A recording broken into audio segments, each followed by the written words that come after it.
Friends, Bankimchandra Chattopadhyay জানতেন না তার লেখা বিখ্যাত গান বন্দে মাতরম একদিন দেশের সংসদে বিতর্কের জন্য উত্থাপিত হবে। হ্যাঁ, ঠিকই ধরেছেন। 2025 সাল আমাদের জাতীয় সঙ্গীত বন্দে মাতরমের 150 বছর পূর্তি উপলক্ষ। এই বন্দে মাতরম এই গানটিকে নিয়ে আমাদের সংসদে 10 ঘন্টার একটি বিতর্ক হয়েছে।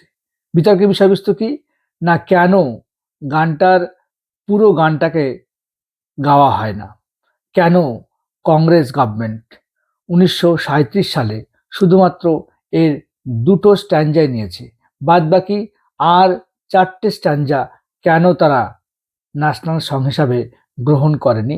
এটাই হচ্ছে বিতর্কের বিষয়বস্তু। যে 4টে স্ট্যান্জা বাদ দিয়েছে, কেন বাদ দিয়েছে, তাতে কোন কোন হিন্দু দেবদেবীর নাম আছে বলেই কংগ্রেস এটা বাদ দিয়েছে, এটাও কিন্তু আজকের এই ভিডিওতে আমি ডিসকাস করব একদম ডিটেলসে। তো প্রথমে দেখো, আমরা একটু হিস্ট্রিতে যাব।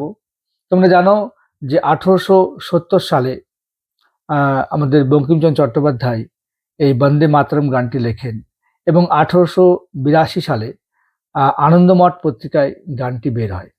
এখন বেসিক্যালি গানটি লেখা হয়েছিল কেন, এর কনটেক্সটটা, হিস্টোরিক্যাল ব্যাকগ্রাউন্ডটা তোমাকে বুঝতে হবে।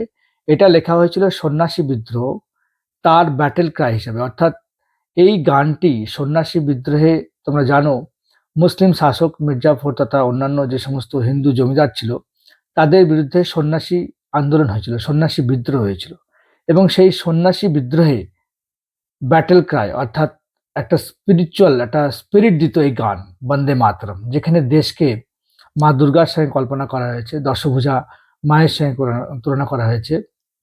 সেই মাতৃভূমিকে অত্যাচারী মুসলিম শাসক এবং হিন্দু জমিদারদের হাত থেকে বাঁচাতে যে বিদ্রোহীরা ছিল, সন্ন্যাসী বিদ্রোহে যারা অংশগ্রহণ করেছিল, তাদের কিন্তু ব্যাপক এন্থু দিত, স্পিরিট দিত এই বন্দে মাতরম গানটি।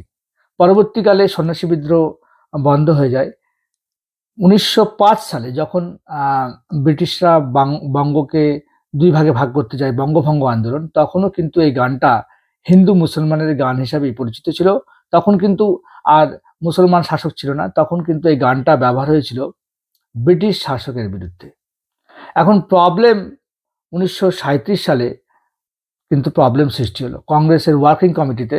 সেখানে কিন্তু মোহাম্মদ জিন্না এই গানটি গাইতে তিনি এই গানটিকে স্বীকার করলেন না ন্যাশনাল সং হিসাবে। কারণ কি না, সেখানে বন্দে মাতরম অর্থাৎ মাতাকে বন্দনা করার কথা বলা হয়েছে, কিন্তু মুসলমানরা যেহেতু আল্লাহ ছাড়া কাউকেই তারা পুজো করে না, সেজন্য মাকে পুজো করা তাদের পক্ষে অসম্ভব, এই বলে তারা গানটাকে গাইতে অস্বীকার করে। বিতর্ক শুরু হয় 1937 সালে কংগ্রেসের ওয়ার্কিং কমিটিতে। এই গানটির 6টি স্ট্যান্জার মধ্যে প্রথম 2 স্ট্যান্জাকে জাতীয় সঙ্গীত হিসাবে নেওয়া হয়, বাদবাকি 4 স্ট্যান্জাকে আর নেওয়া হয় না। কেন নেওয়া হয় না? কারণ আমরা জানি, যেটা বিজেপির অবজেকশন, 4টে স্ট্যান্জার মধ্যে হিন্দু দেবদেবীর নাম রয়েছে, দুর্গার নাম রয়েছে, কমল অর্থাৎ লক্ষ্মীর নাম রয়েছে এবং সরস্বতীর নাম রয়েছে। এখন হিন্দু দেবদেবী যে গানে রয়েছে, সেই গানটা গাইতে মুসলমানদের একটু ইমানে বাধে, কারণ তারা আল্লাহকে বিশ্বাস করে। তাই বিজেপির বক্তব্য হচ্ছে, মুসলমান সমাজকে, তাদেরকে সন্তুষ্ট করতে এই গানের এই যে 4টে অংশ আপনারা দেখছেন, এই 4টে অংশ যেখানে যেখানে দেবতার যেহেতু উল্লেখ রয়েছে, দেবীর উল্লেখ রয়েছে, এই জন্য এই 4টে অংশ কিন্তু মূল গান থেকে বাদ দেওয়া হয় এবং প্রথম দুটো স্ট্যান্জাটাকেই গ্রহণ করা হয়। অর্থাৎ বিজেপির বক্তব্য যে কংগ্রেস ইচ্ছা করেই এটা করেছিল এবং এটাই নাকি দেশভাগের প্রধান কারণ, যে মুসলমানকে তোষণ করার জন্য এই গানের 4টি স্ট্যান্জাকে বাদ দেওয়া হয়েছিল। কিন্তু অন্যদিকে বিরোধীরাও রয়েছে, কংগ্রেসও রয়েছে, তারা কিন্তু বলতে থাকে না, এটা অবশ্যই না। কারণ বঙ্কিমচন্দ্র চট্টোপাধ্যায় প্রথমে 2টো স্ট্যান্জায় লিখেছিলেন, পরবর্তীকালে তিনি এই 4টি স্ট্যান্জা লেখেন। কবিগুরু রবীন্দ্রনাথ ঠাকুরও সাজেশন করেছিলেন যে প্রথম 2টো স্ট্যান্জার মধ্যেই ভারতবর্ষের যে ইউনিকনেস আছে সেটাকেই তুলে ধরা হয়েছে। বাদবাকি 4টে স্ট্যান্জা না গাইলেও চলবে, না অ্যাডাপ্ট করলেও চলবে। মহাত্মা গান্ধী তিনিও বলেছেন যে এই গানটি 1905 সালে যেভাবে বঙ্গভঙ্গ বিরোধী আন্দোলনে হিন্দু মুসলমান একসাথে এই গানটি গেয়েছিল, তার মধ্যে এই গানের মধ্যে তার মনে হয় না যেটা হিন্দু কোনো গান, হিন্দু সং। কিন্তু যেহেতু এই গানটিকে নিয়ে বিতর্ক সৃষ্টি হচ্ছে, তাই তিনি চান না এই গানটি গাওয়া হোক। শেষ অবধি কংগ্রেস এই গানের এই 6টা অংশের মধ্যে 2টো অংশ রেখে দিয়েছে, 2টো পার্ট, 2টো স্ট্যান্জা রেখে দিয়েছে, যেখানে কোনো ধর্মের কথা নেই, যেখানে কোনো হিন্দু দেবদেবীর কথা নেই, শুধু আছে মা তার কথা, মায়ের কথা, মাদারের কথা।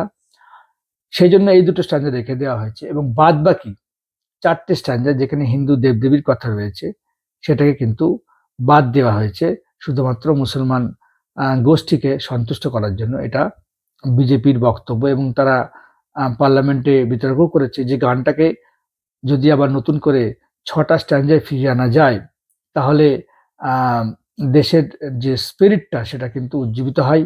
এই হলো আসল বিতর্ক। অর্থাৎ একটা গানের 4টে অংশ বাদ দেওয়া হয়েছে, বিজেপি বলছে শুধুমাত্র মুসলমান সমাজকে সন্তুষ্ট করার জন্য। আবার যারা কংগ্রেস এবং অন্যান্য বিরোধী দল তারা বলছে না, এটা সম্পূর্ণ মিথ্যা কথা। প্রথম 2 স্ট্যান্জায় প্রথম বঙ্কিমচন্দ্র লিখেছিলেন, পরবর্তীকালে 4টে স্ট্যান্জা লিখেছেন অন্য কনটেক্সটে। সেই জন্য প্রথম 2টো স্ট্যান্জার মধ্যেই ভারতের আসল যে সত্য, আসল যে সেকুলারিজম, সেই ধর্মটাই প্রকাশিত হয়। সেজন্য এই 2টো স্ট্যান্জাকেই জাতীয় সঙ্গীত হিসাবে নেওয়া হয়েছে। আমি চাইছি যে আপনারা কমেন্ট করুন যে কংগ্রেস কেন এই 4টে পার্ট, 4টে চ্যাপ্টারকে বাদ দিয়েছিল। সো আমার ভিডিও ভালো লাগলে অবশ্যই লাইক করবেন, আমার চ্যানেলকে সাবস্ক্রাইব করবেন। Thank you, tata, bye by.